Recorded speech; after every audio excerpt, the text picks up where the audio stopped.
A ver, ¿de dónde salen las guarderías, los coles para los más peques? Parece una pregunta sencilla, ¿verdad? Pues su origen en España, la verdad, es bastante sorprendente. Hoy vamos a meternos de lleno en esa historia, en cómo nació la educación infantil en un siglo XIX que lo estaba cambiando absolutamente todo.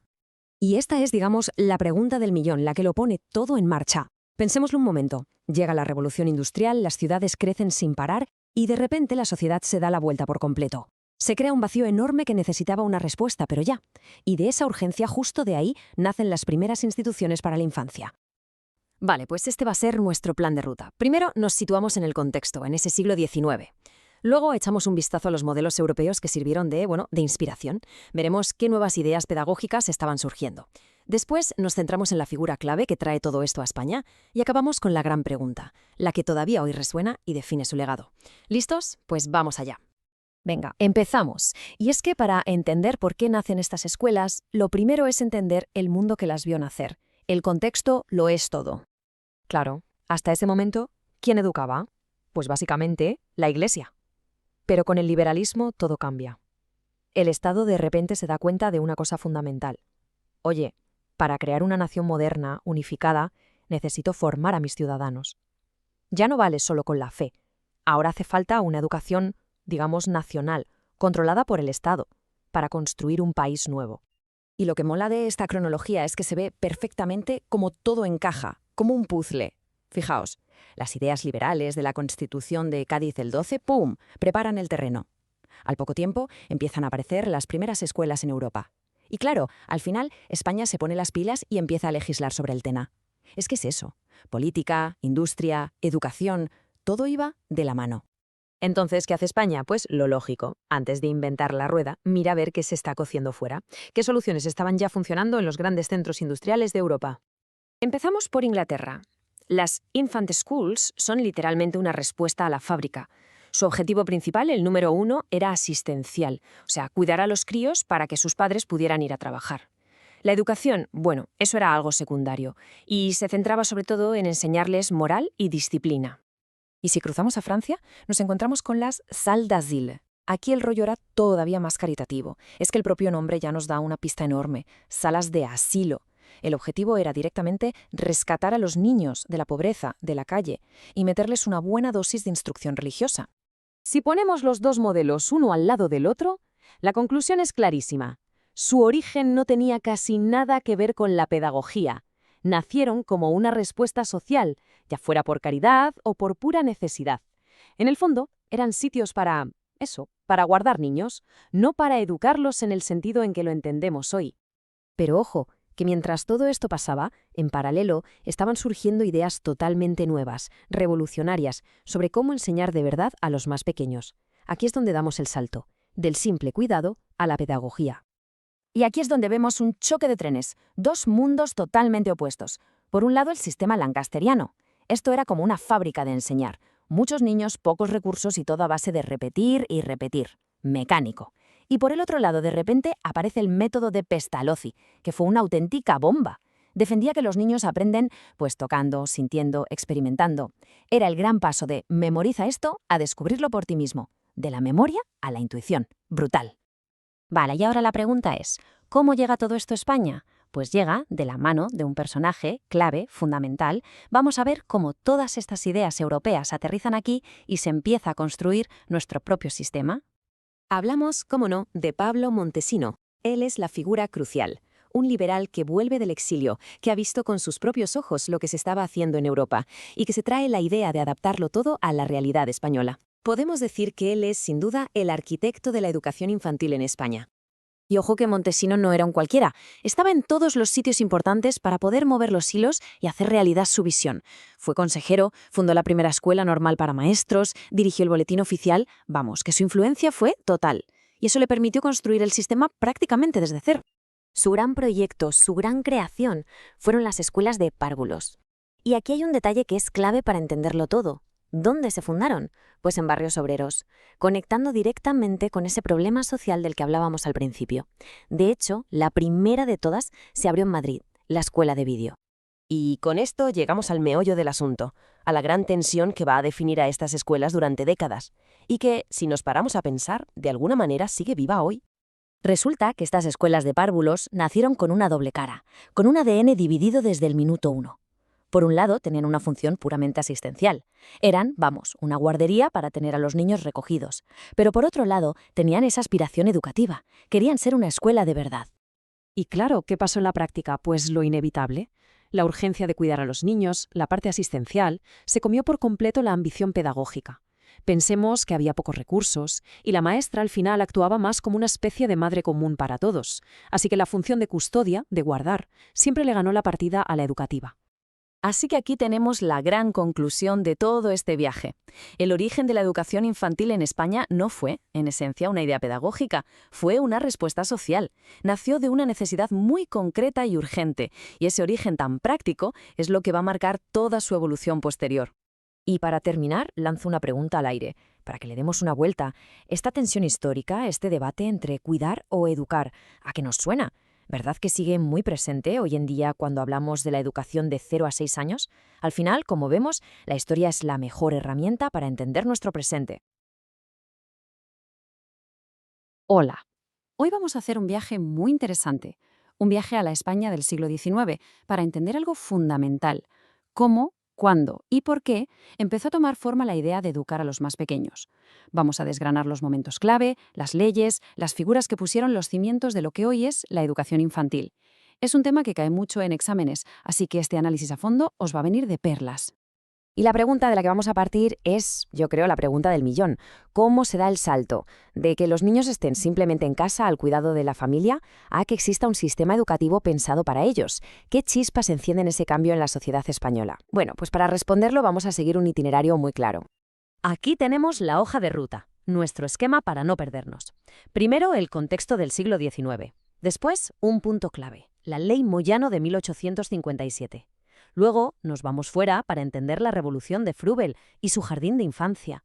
Veremos cómo esas ideas aterrizan en España a través de ciertas instituciones clave y cerraremos con el momento en que las maestras toman el mando. ¡Vamos a ello! Venga, empezamos. Lo primero es poner el GPS en el siglo XIX. Hay que entender que toda Europa está en plena ebullición. Es un siglo de cambios brutales. ¿Y en educación qué pasa? Pues que los estados empiezan a decir, oye, la educación es cosa nuestra.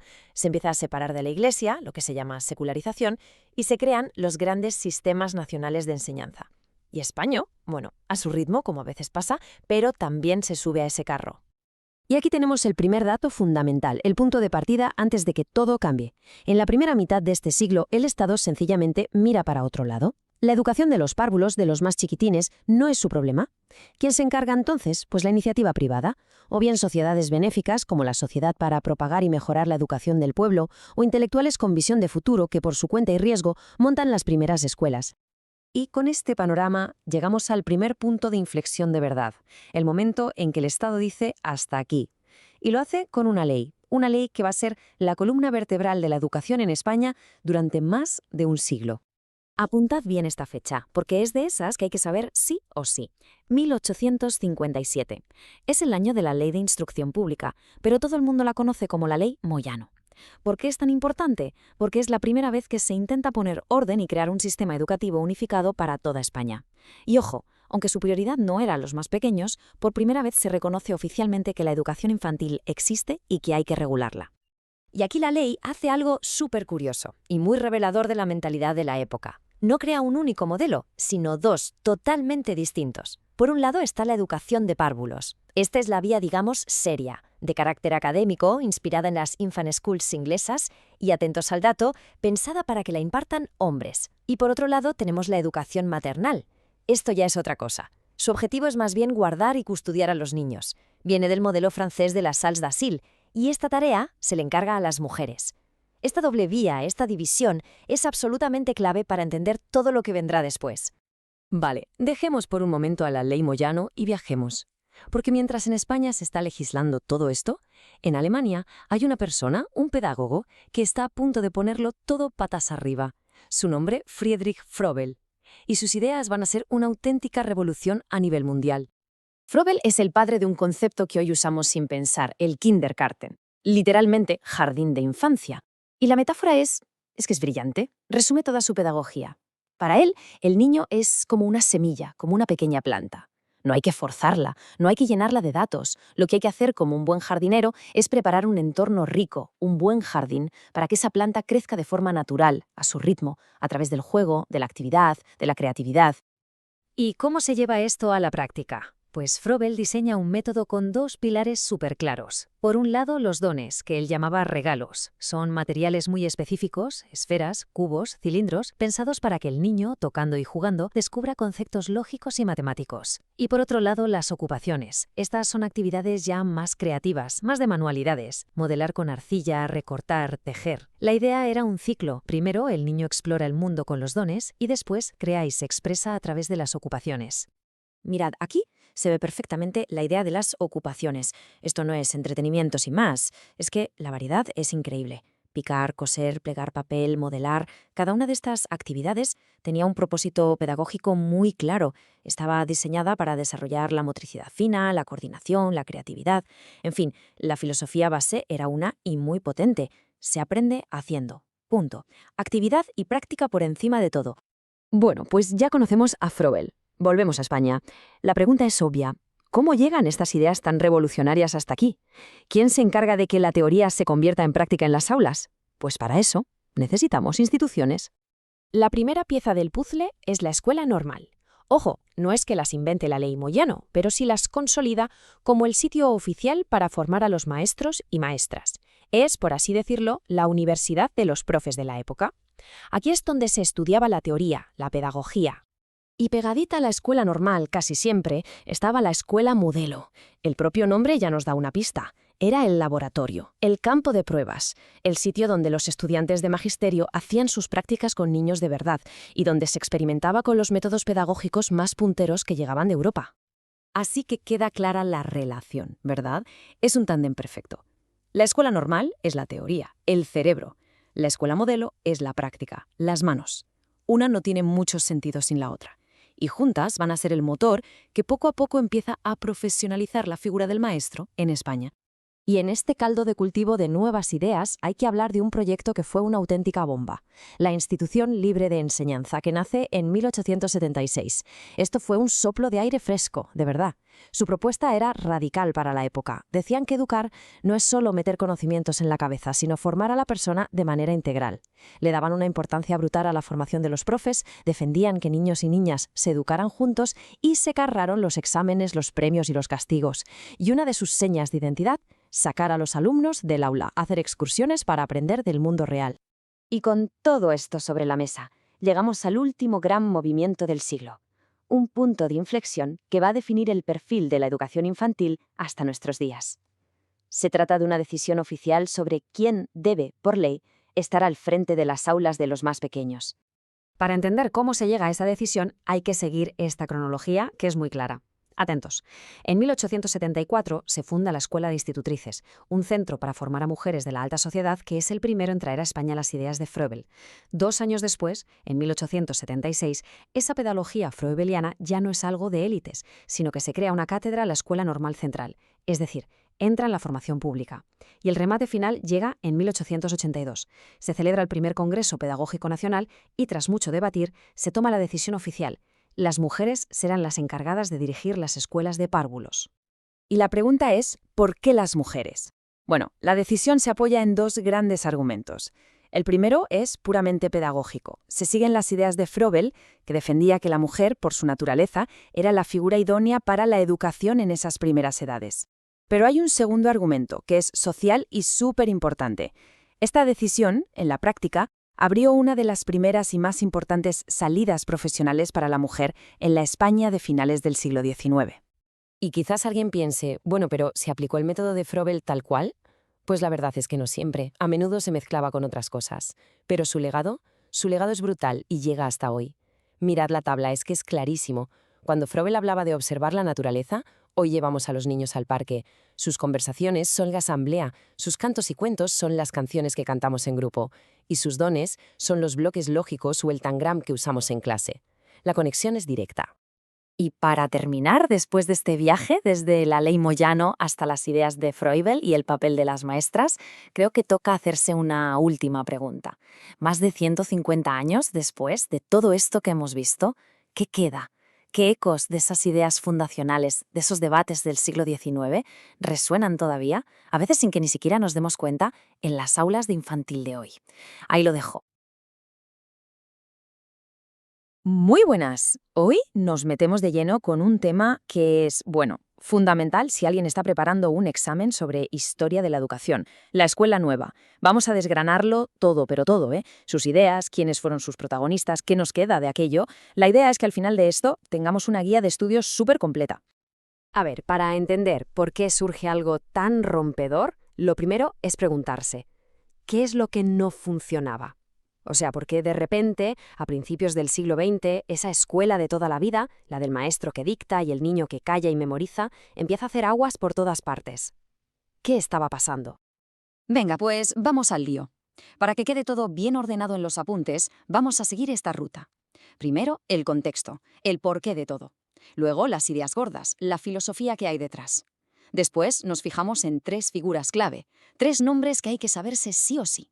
Y cerramos viendo qué de todo esto sigue en nuestras aulas hoy. ¡Empezamos! Empezamos por el principio, claro. El contexto de la reforma.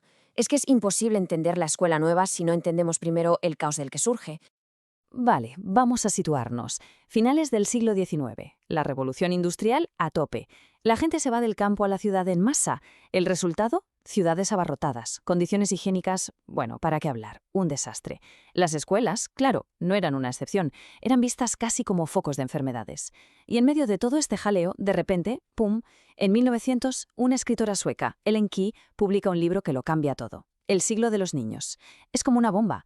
Y si a eso le sumamos el trauma de la Primera Guerra Mundial, que dejó a todo el mundo pensando en cómo proteger a la infancia, pues llegamos a 1924, a la Declaración de Ginebra. Por primera vez se dice alto y claro, los niños tienen derechos. Con todo esto sobre la mesa, la vieja escuela ya no se sostenía. El cambio era, vamos, inevitable. Bien, ese era el problema. ¿Y la solución? Pues no fue un parchecito, no. Fue una revolución en toda regla, un movimiento pedagógico que nace en varios sitios a la vez y que propone básicamente dinamitar el modelo anterior y construir algo nuevo desde cero.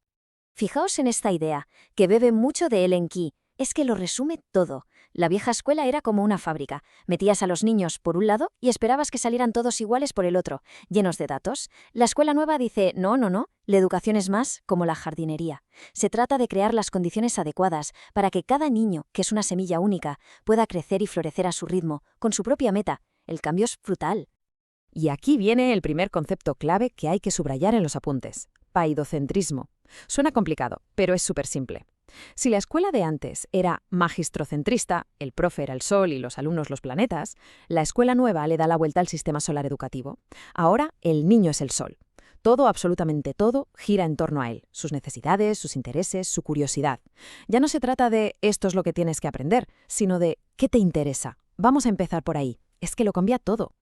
Claro, pero para poner al niño en el centro, primero hay que entender al niño, ¿no? No vale solo con buenas intenciones. Y de ahí surge el segundo concepto clave, la peidalogía. Básicamente la ciencia del niño. Por primera vez, de forma sistemática, pedagogos, médicos, psicólogos se ponen a observar a los niños, a estudiarlos de verdad, cómo piensan, cómo se desarrollan, qué necesitan en cada etapa. La peidalogía es, por así decirlo, el motor científico que hace que el paidocentrismo funcione. Y el tercer pilar, ¿recordamos el problema de las ciudades abarrotadas y poco sanas? Pues de ahí sale el higienismo. Es pura lógica. Un niño no puede aprender si está en un sitio oscuro, sin ventilación, sucio. Así que se empieza a exigir que las escuelas sean espacios saludables, con luz natural, con aire limpio, con patios para moverse, con agua corriente. Es la idea de mens sana in corpore sano llevada a la escuela. Cuidar el cuerpo para que la mente pueda funcionar. Muy bien, ya tenemos la teoría, peidocentrismo, peidología, higienismo. Suena genial. Pero, ¿cómo se come todo esto? ¿Cómo se lleva a un aula? Pues vamos a ver a 3 de las personas que lo hicieron posible. 3 nombres que son oro para cualquier examen sobre esto. La primera es, por supuesto, María Montessori, una figura increíble. Ella lo tenía clarísimo. El potencial del niño es infinito, pero para que salga a la luz necesita el entorno adecuado, un ambiente preparado, pensado hasta el último detalle para que sea estimulante. Para Montessori, las paredes, los muebles, los materiales, todo educa. Y la palabra clave en su método es autonomía. El niño tiene que ser libre, libre para moverse por el aula, para elegir qué actividad quiere usar, para trabajar en ella el tiempo que necesite, a su propio ritmo. ¿Y el profe? Bueno, el profe cambia de rol por completo. Deja de ser el protagonista que da la chapa para convertirse en un guía, un observador silencioso que ha preparado ese ambiente y que solo interviene lo mínimo indispensable. La idea es no ayudes a un niño en una tarea en la que él siente que puede tener éxito. Y esto se ve perfectamente en su famosa casa de I Bambini. No era un aula cualquiera, estaba organizada por áreas súper definidas. Teníamos el rincón de vida práctica, donde los niños aprendían a abrocharse los botones, a servir agua, cosas del día a día.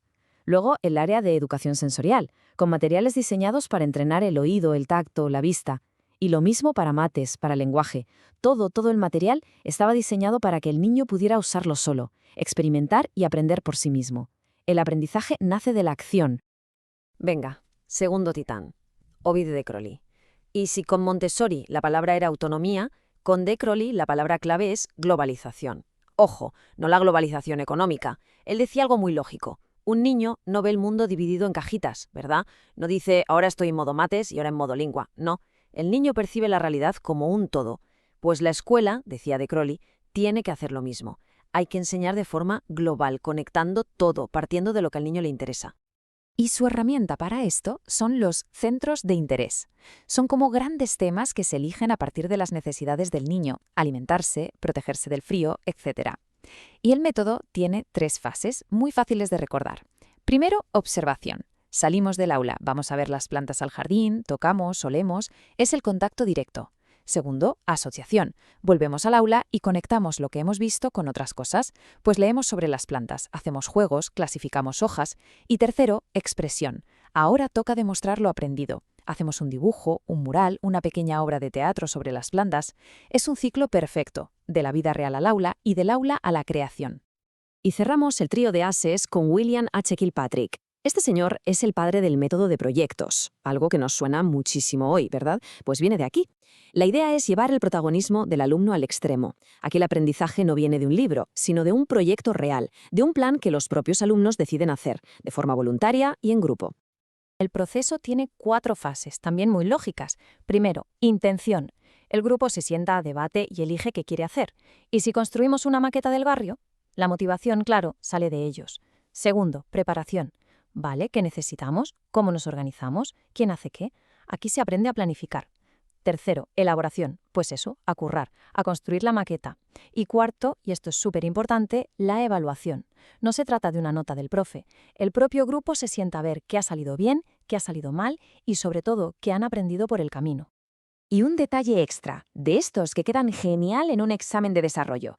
Kilpatrick no se quedó ahí, sino que clasificó los proyectos en 4 tipos. Estaban los de creación, como construir algo. Los de apreciación, por ejemplo, preparar y disfrutar de un concierto.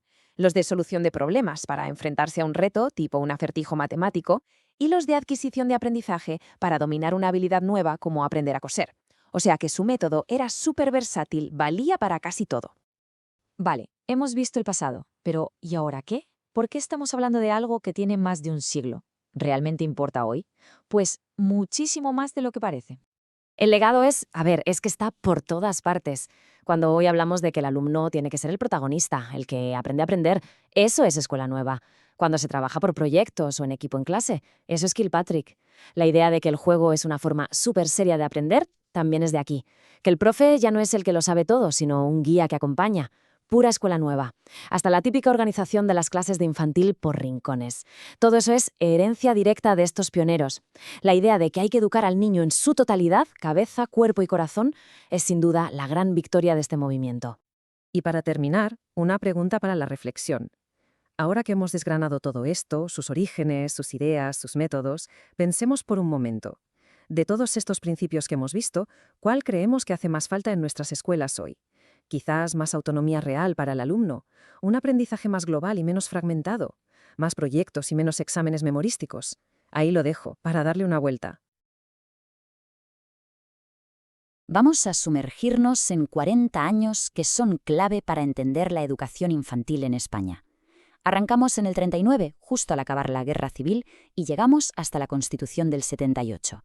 Es un recorrido esencial para comprender el sistema que tenemos hoy.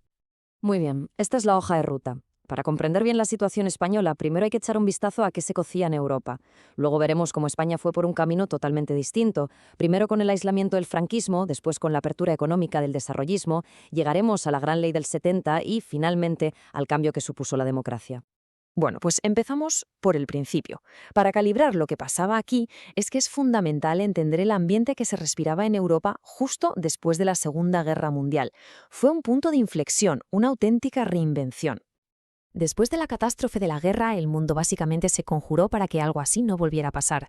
De ahí nacen organismos como la ONU o la UNESCO, y con ellos una idea que hoy nos parece obvia, pero que entonces fue revolucionaria. La educación no es un lujo, es un derecho humano, la pieza clave para construir sociedades más justas y democráticas. Y en el centro de todo este cambio estaba el concepto de estado de bienestar. ¿Qué significa esto? Pues muy sencillo, que el Estado coge las riendas y se hace responsable de garantizar unos mínimos para todos sus ciudadanos. Y la educación, claro, se convierte en una de sus herramientas más potentes para luchar contra la desigualdad. Pero, ¿y en España qué pasaba? Pues mientras Europa se abría y cooperaba, España hacía justo lo contrario. Se cerraba a cal y canto. Entramos en un largo periodo de aislamiento, el primer franquismo, donde la educación no iba a ser un motor de igualdad, sino más bien un instrumento de control. Este cuadro es fundamental, de verdad, porque aquí se ve a la perfección el volantazo que dio el propio régimen. Se pasa de una primera fase, hasta el 59, obsesionada con el control ideológico, la autarquía y la religión, a una segunda etapa donde la prioridad absoluta pasa a ser la economía. Y este giro, como vamos a ver, lo va a cambiar todo también en las aulas. Durante esos primeros 20 años, las escuelas se convierten en centros de adoctrinamiento puro y duro. El nacionalcatolicismo lo impregnaba todo. Se depuró a miles de maestros y maestras de la República, se prohibió que niños y niñas estudiaran juntos y se borró del mapa cualquier lengua que no fuera el castellano. Todo esto quedó sellado con la Ley de Educación Primaria del 45. Y aquí hay un concepto clave para entender este periodo, que es el principio de subsidiariedad. Suena complejo, pero en la práctica significó que el Estado daba un paso atrás y decía: la educación es, ante todo, responsabilidad de la familia y de la Iglesia. Con esto se aseguraba de que la doctrina católica fuera el pilar de toda la enseñanza. Pero claro, el aislamiento tenía fecha de caducidad. A finales de los 50 la economía española estaba ahogada y necesitaba abrirse al mundo sí o sí.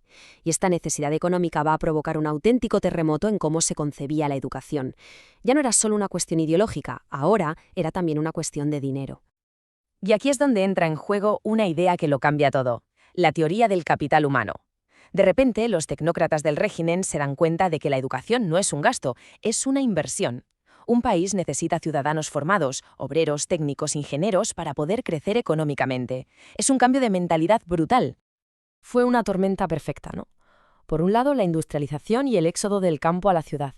Por otro, la mujer se incorpora masivamente al mundo laboral. Llega el turismo, la inversión extranjera, y organismos como la UNESCO empiezan a presionar. La conclusión era evidente: hacían falta más escuelas, y hacían falta ya. Y donde más se notaba esta necesidad era precisamente en la educación infantil. Pensadlo, si las madres empezaban a trabajar fuera de casa, ¿quién cuidaba de los niños? Pues bien, a mediados de los 60, solo un 27% de los niños de entre 2 y 5 años estaba escolarizado. La cifra habla por sí sola. El sistema simplemente no estaba preparado. Toda esta presión social y económica tenía que estallar por algún lado. Y estalló en la que es, sin ninguna duda, la reforma educativa más importante del franquismo y una de las más trascendentales de la historia reciente de España: la Ley General de Educación de 1970, más conocida como la LGE. La LGE fue una auténtica revolución estructural. Lo primero, y muy importante para nuestro análisis, es que por primera vez se habla de educación preescolar como una etapa con entidad propia, de los 2 a los 5 años. Y luego, claro, crea la mítica EGB, la Educación General Básica, un tronco común, obligatorio y gratuito de los 6 a los 14 años que marcó a generaciones enteras. La ley, además, dividió esa nueva etapa preescolar en 2 ciclos: el jardín de infancia para los de 2 y 3 años y la escuela de párvulos para los de 4 y 5. Ahora bien, fijaos en el detalle. La etapa de 0 a 2 años se queda fuera. Las guarderías para los más pequeños se seguían viendo como un servicio puramente asistencial, de cuidado, no educativo. Y entonces, en 1975, todo vuelve a acelerarse. Muere Franco y España empieza un viaje vertiginoso hacia la democracia. Un camino que culmina en 1978 con una nueva Constitución, que va a poner sobre la mesa unos principios educativos radicalmente diferentes a todo lo anterior. Y aquí tenemos el famoso artículo 27 de la Constitución. Esto ya es otra historia. Se consagra la educación como un derecho fundamental para todos, se garantiza la financiación pública, la gratuidad de la enseñanza obligatoria y, muy importante, se establece la participación de familias y profesorado en la gestión de los centros. Es el nacimiento de la concepción pública y democrática de la educación. Y con esto llegamos al final del recorrido. Después de 40 años de vaivenes, de pasar del control ideológico a la necesidad económica, la recién nacida democracia española se encontraba con un reto gigantesco. ¿Cómo se construye un sistema educativo que de verdad sea para todos, que garantice la igualdad de oportunidades y que además sirva para cohesionar una sociedad que venía de una profunda fractura? Esa es, en esencia, la pregunta que ha marcado nuestra historia educativa hasta hoy.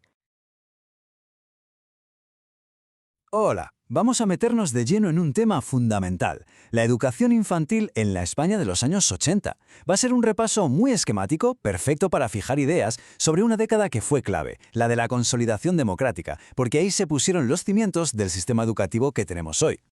Muy bien, esta es la hoja de ruta que vamos a seguir.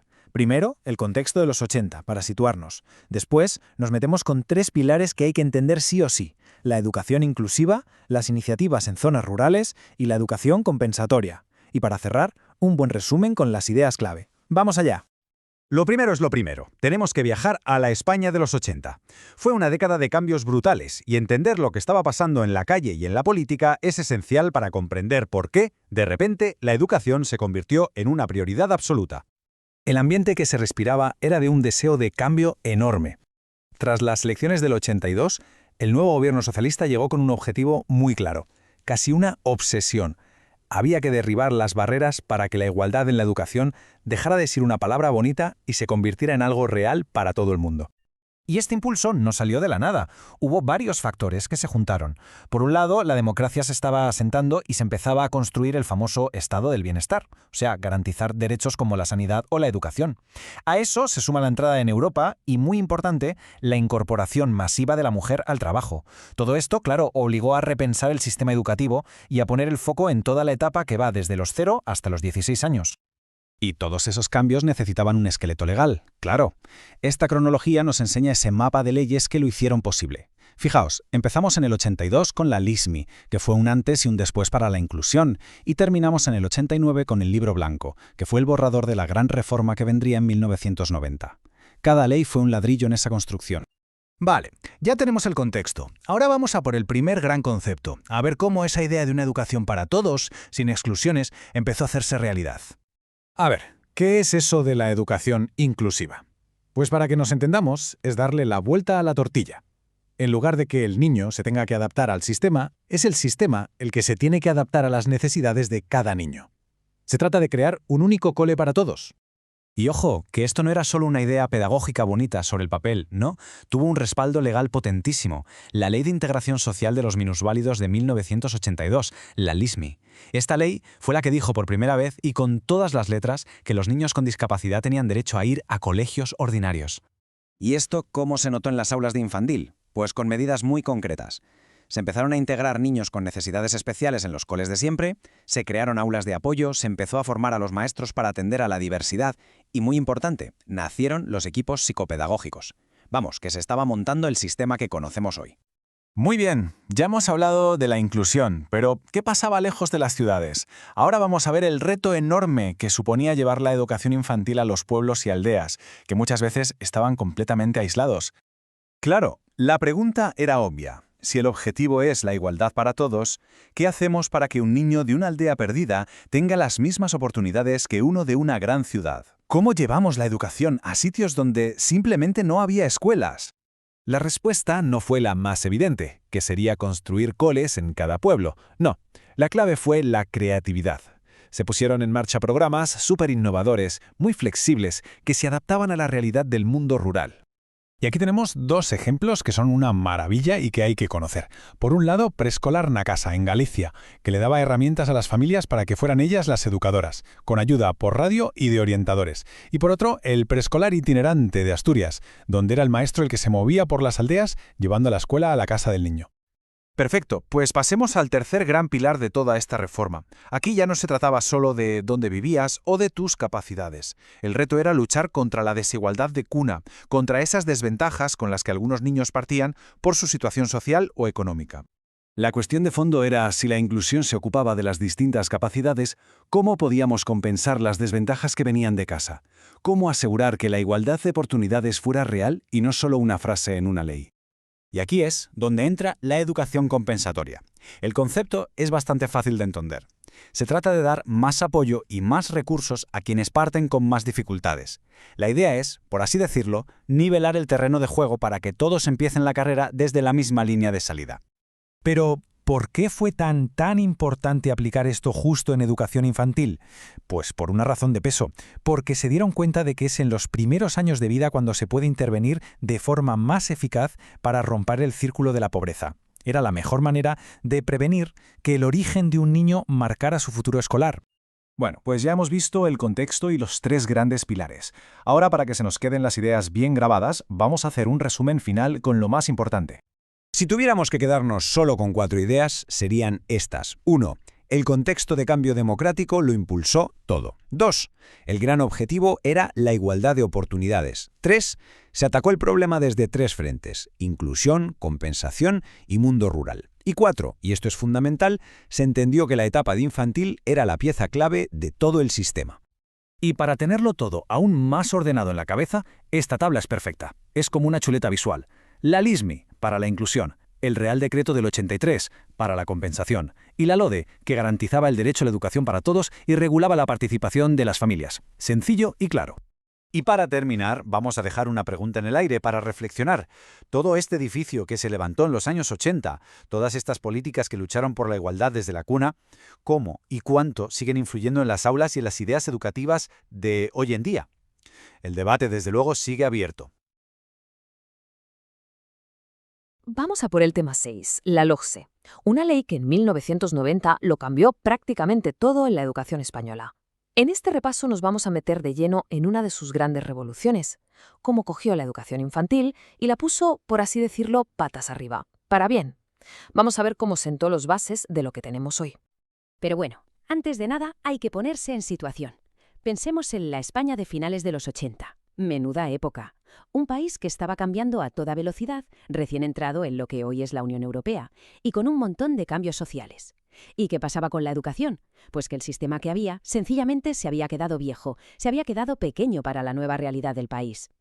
Y esta línea de tiempo lo resume genial. Fijaos, 1986, España entra en la Comunidad Europea.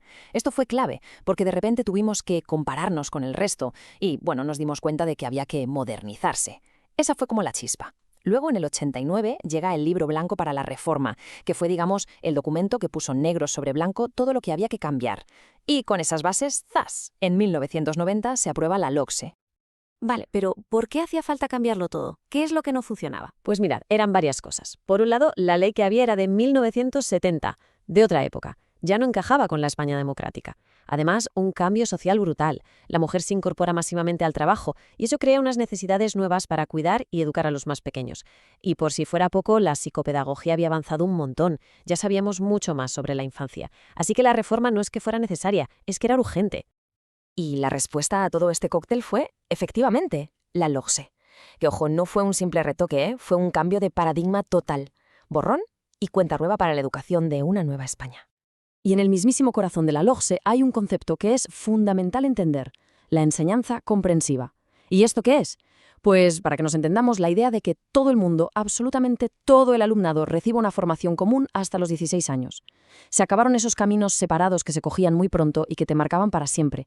El objetivo era clarísimo, más igualdad de oportunidades para todos desde el principio. ¿Y los objetivos que se marcó la ley? Pues no eran poca cosa. El que más suena a todo el mundo, claro. La enseñanza obligatoria se alarga hasta los 16 años, que era cuando ya se podía trabajar. Pero había mucho más. Se quería luchar de verdad contra el fracaso escolar, modernizar los contenidos y los métodos de enseñanza. Y, algo muy importante, se reorganizó todo el sistema. Ahí nacen etapas como la ESO, y se da más poder de decisión a las comunidades autónomas y a los propios colegios. Y ahora sí, vamos al meollo de la cuestión para este tema, porque de todos los cambios que trajo la LOCSE, y fueron muchos, quizá el más revolucionario fue lo que hizo con la educación infantil. Literalmente la transformó. Pasó de ser casi un extra, algo asistencial, a convertirse en la primera piedra, en los cimientos de todo el sistema educativo. Mirad esta cita del Libro Blanco. Es que es brutal, lo resume todo. Dice que el objetivo ya no es custodiar y cuidar, sino aportar experiencias. ¿Qué significa esto? Pues que se acabó el concepto de guardería. La palabra clave aquí es educativa.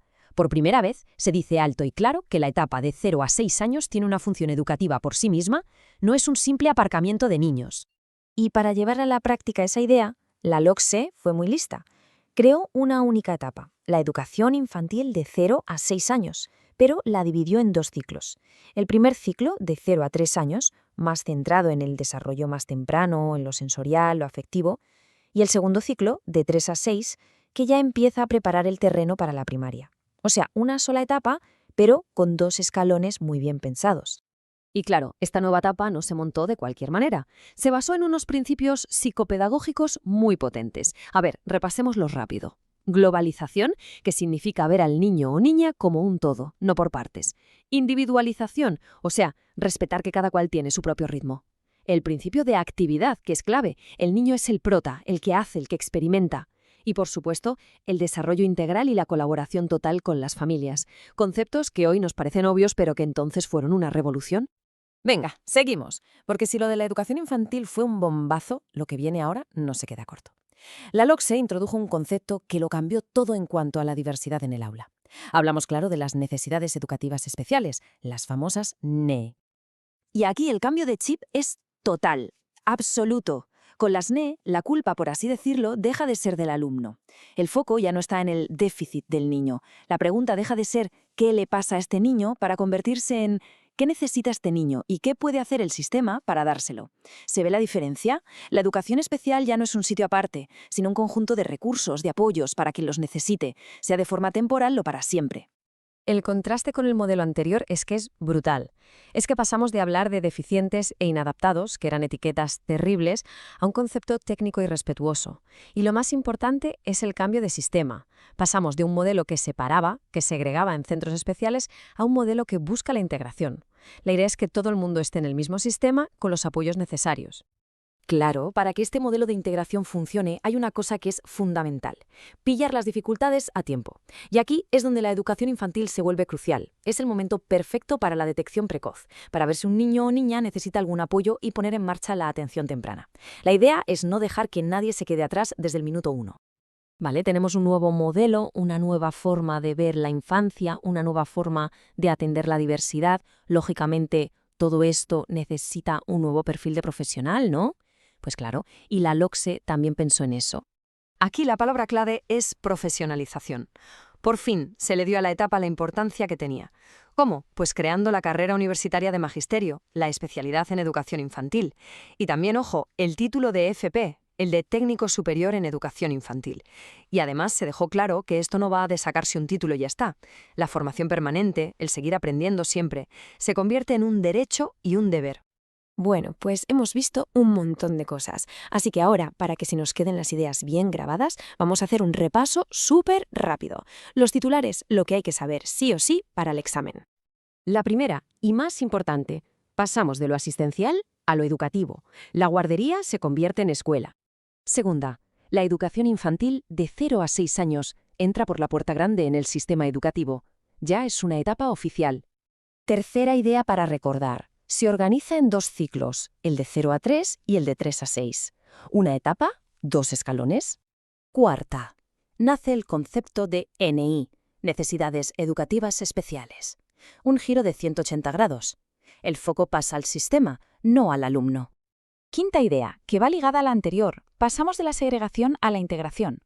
Un solo sistema para todos. Y sexta y última clave, la profesionalización. Se crea el maestro especialista en infantil. Por fin se reconoce el trabajo de estos profesionales. Y para terminar, una pregunta que da para pensar. Todo esto que hemos visto, la enseñanza comprensiva, la integración, el valor educativo de la etapa infantil, todo esto fue una auténtica revolución en 1990. Y la pregunta es, más de 30 años después, ¿Qué queda de ese espíritu? ¿Siguen vivos esos principios en la educación de hoy? Ahí lo dejo. Espero que este repaso haya sido útil. Muy buenas. Vamos a hacer un repaso a fondo del tema 7. La idea es desgranar cómo las grandes corrientes económicas globales, como el neoliberalismo, han acabado por influir y mucho en el día a día de la educación infantil en España. Para que quede todo bien estructurado de cara al estudio, seguiremos este esquema. Empezaremos por el contexto histórico para entender de dónde viene todo. Luego veremos conceptos clave como globalización y capital humano, y a partir de ahí bajaremos a lo concreto, cómo todo esto se traduce en políticas y llega hasta la puerta del propio centro educativo. Bueno, pues para entender el porqué de muchas políticas educativas actuales, es fundamental echar la vista atrás. Hay que irse a un momento concreto en el que la economía mundial dio un giro de 180 grados. El punto de partida, el detonante, es la crisis del petróleo de 1973. Eso pone en jaque el modelo del estado del bienestar. A partir de ahí, en los años 80, figuras como Thatcher en Reino Unido y Reagan en Estados Unidos consolidan el neoliberalismo. Y ya en los 90, esto evoluciona a lo que se llamó la tercera vía, que básicamente venía a decir que lo público debía gestionarse con la misma lógica de eficiencia que una empresa privada. Perfecto. Este cambio de mentalidad tan profundo no fue casual. Se apoyó en dos grandes ideas, dos pilares teóricos que son los que realmente van a transformar la forma de entender la educación. Vamos a verlos. Primero, el neoliberalismo. La idea central, muy sencilla, reducir al máximo la intervención del Estado y dejar que el mercado, con su competencia y su iniciativa privada, sea el motor de todo. Llevada a la educación, esto significa, pues eso, competencia entre centros, foco en los resultados que se pueden medir y, sobre todo, eficiencia. Claro, este pensamiento no se queda solo en lo económico. Se extiende a todo. Es una globalización que tiene varias caras. La económica, por supuesto, pero también la tecnológica, donde la educación pasa a ser una herramienta estratégica para la economía. Y muy importante, una dimensión ideológica, que presenta este modelo como el único camino posible. Además, organismos internacionales como la UE o la OCDE ganan un poder enorme para marcar las políticas educativas de los países. Y aquí tenemos la segunda gran idea, que es la teoría del capital humano. Es un cambio de perspectiva total. La educación deja de ser vista principalmente como un derecho social para pasar a ser una inversión. Una inversión que cada persona hace en sí misma para ser más empleable, más productiva y, en definitiva, para generar más riqueza. ¿Y qué consecuencias tiene esto? Pues son enormes. El objetivo de la educación se desplaza para ajustarse a lo que pide el mercado de trabajo. Aparece con fuerza el concepto de empleabilidad, que viene a poner toda la responsabilidad del éxito laboral en la persona. Y claro, esto genera una presión tremenda en las familias para que inviertan más y más en la formación. Vale, tenemos la ideología, tenemos la teoría económica, pero ¿cómo se traduce todo esto a políticas educativas concretas? Pues se hizo utilizando una palabra clave, una palabra que suena muy bien y que nadie puede rechazar: calidad. Este discurso de la calidad se convierte en el vehículo perfecto para introducir todas estas reformas de mercado en el sistema educativo. Porque claro, ¿quién se va a oponer a que la educación sea de calidad? El truco estaba en cómo se definía esa calidad. Pues bien, en este nuevo marco, la calidad se sostenía sobre tres pilares muy concretos. Primero, resultados, es decir, rendimiento académico que se pueda medir, como las notas o los rankings.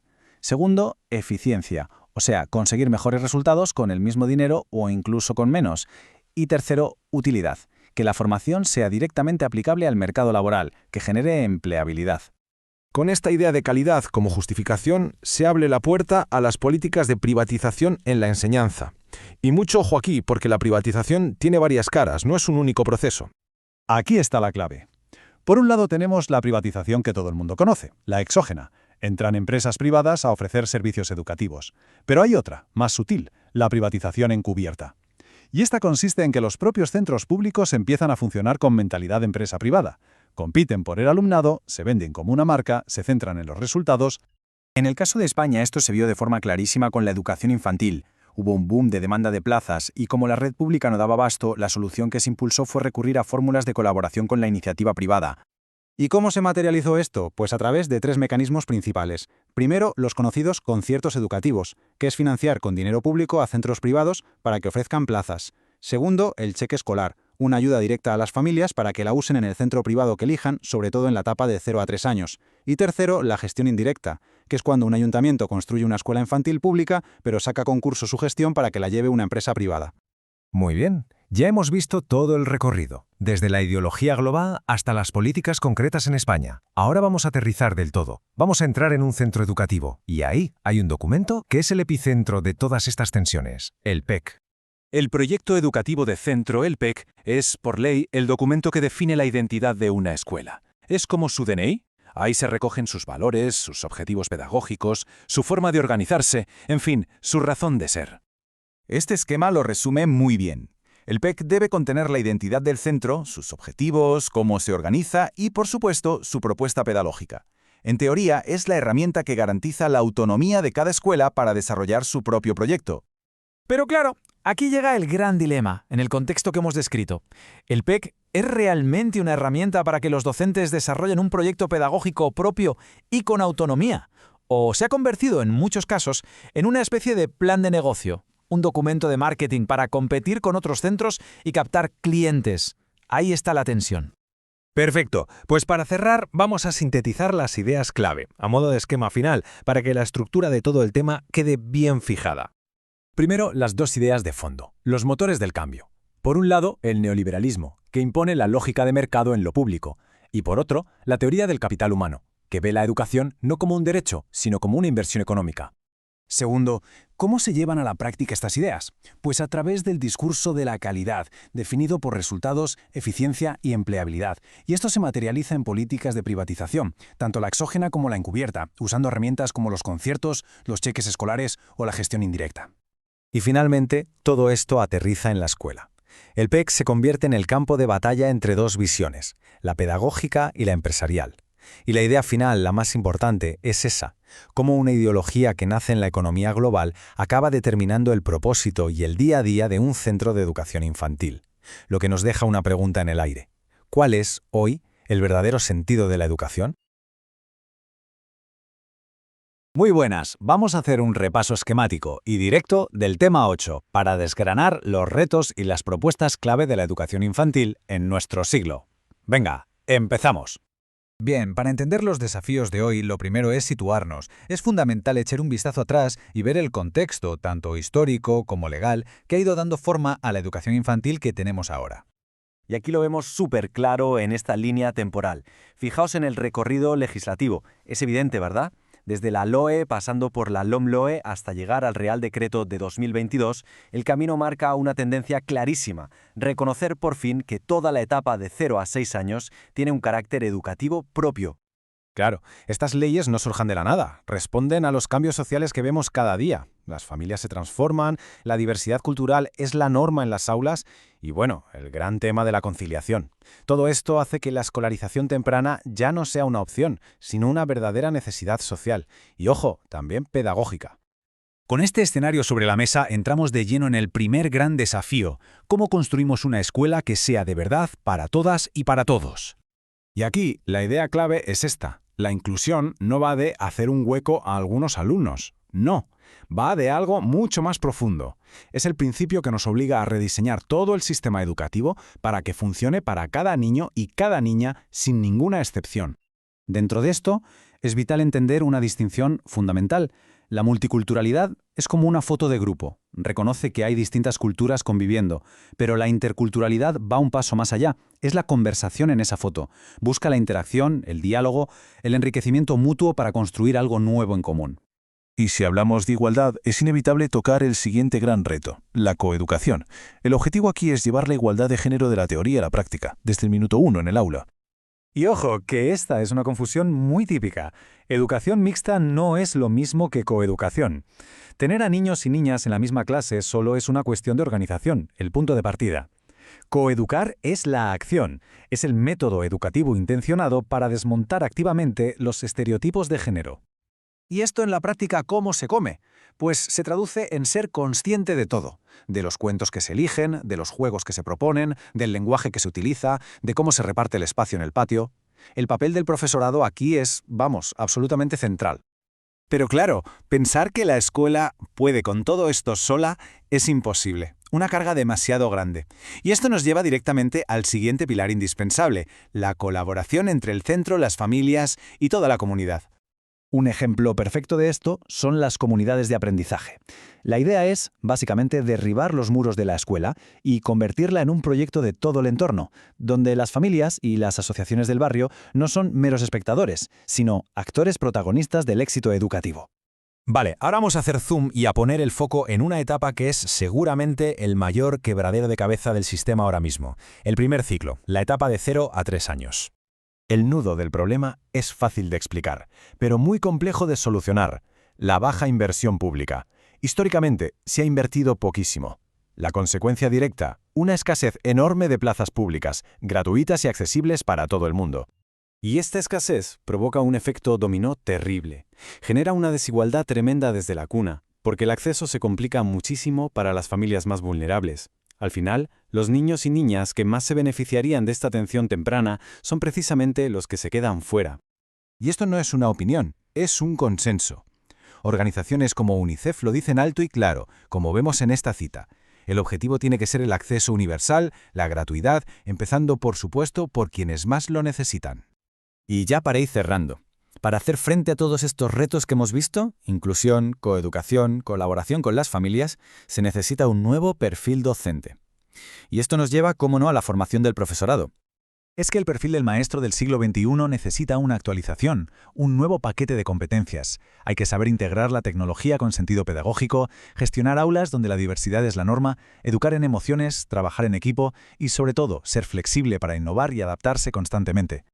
Venga, momento de repasar las ideas clave para que no se nos escape nada. Primero, la educación infantil hoy es una necesidad social y pedagógica. Segundo, inclusión y coeducación son los ejes para una igualdad de oportunidades real. Tercero, interculturalidad es más que multiculturalidad porque busca interacción.